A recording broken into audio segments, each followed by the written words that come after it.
मज़ीद ऐसे बयान सुनने के लिए हमारे चैनल को सब्सक्राइब करें और बेल आइकन को प्रेस करें।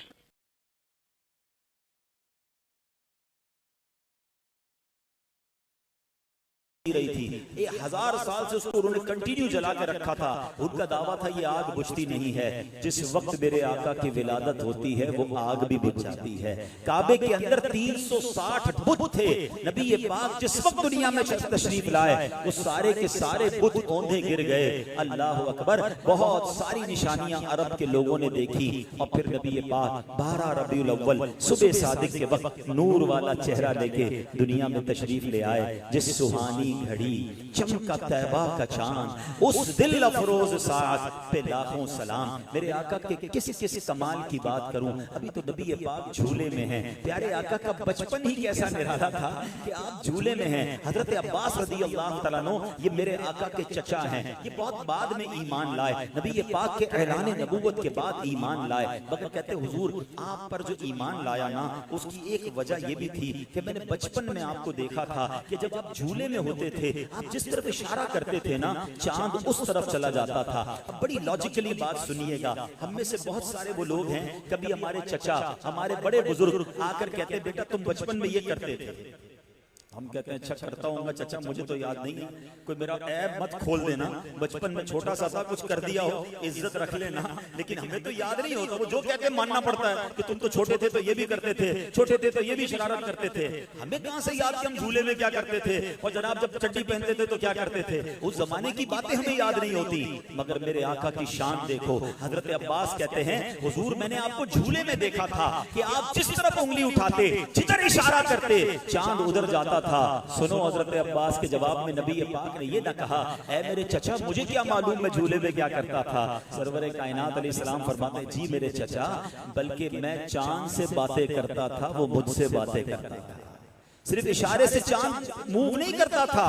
नबी पाक फरमाते मैं चांद से गुफ्तगू करता था और चांद जब रब की बारगाह में सजदा करता था मैं उसके सजदे की आवाज भी सुनता था। बरेली के ताजदार जभी तो लिखते हैं ना कि चांद झुक जाता जिधर उंगली उठाते महद में क्या ही चलता था इशारों पर खिलौना नूर का।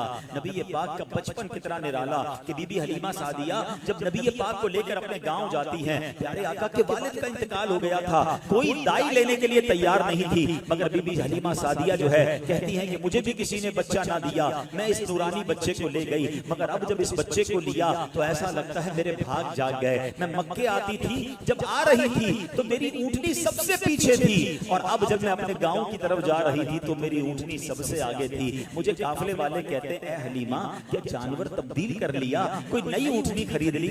का नहीं ऊँटनी तो वही है मगर ताकत बड़ी आ गई है, स्पीड बढ़ गई है, कोई टर्बो लग गया है। कहती जब घर जाती हूँ, जानती तो नहीं थी कि नबी ये पाक कौन है, कहती जब घर जाती हूँ तो क्या देखती हूँ बकरियों के थन में पानी आ जाता है, दूध आ जाता है, मेरे अंदर भी दूध की फरावानी हो जाती है। पहली बार मेरा बच्चा भी दूध सही तरीके से पीता है और जो ये नूरानी बच्चा मैं लेकर आई थी इन्होंने भी दूध पिया। रात ये तो सो गए। हमारे गांव में गुर्बत बड़ी थी, झोपड़ियों में चिराग नहीं जलाया जाता था, मगर हुआ ये कि रात भर मेरी झोपड़ी पूरे गांव में चमकने लग गई, रोशनी हो गई। सुबह गांव वालों ने पूछा ए हलीमा कोई चिराग जलाया था, कोई रोशनी की थी? का वल्लाह मैंने कोई चिराग जलाया नहीं, जो बच्चा लेकर आई हूं उसके चेहरे से नूर की शुआएं निकल रही हैं। ये कैसा बचपन था।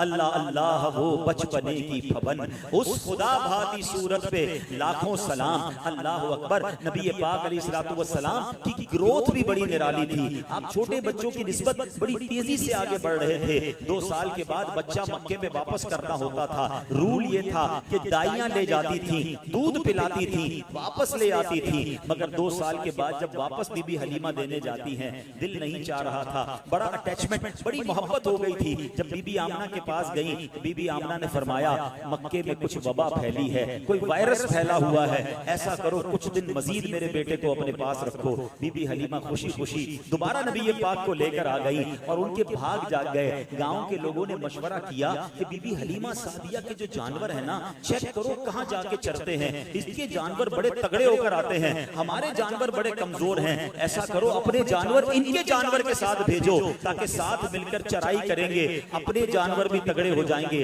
एक ही चरागाह में जाते, एक ही जगह जाते, मगर बीबी हलीमा के जानवर तगड़े हो जाते, बाकियों के जानवर का वही हाल है।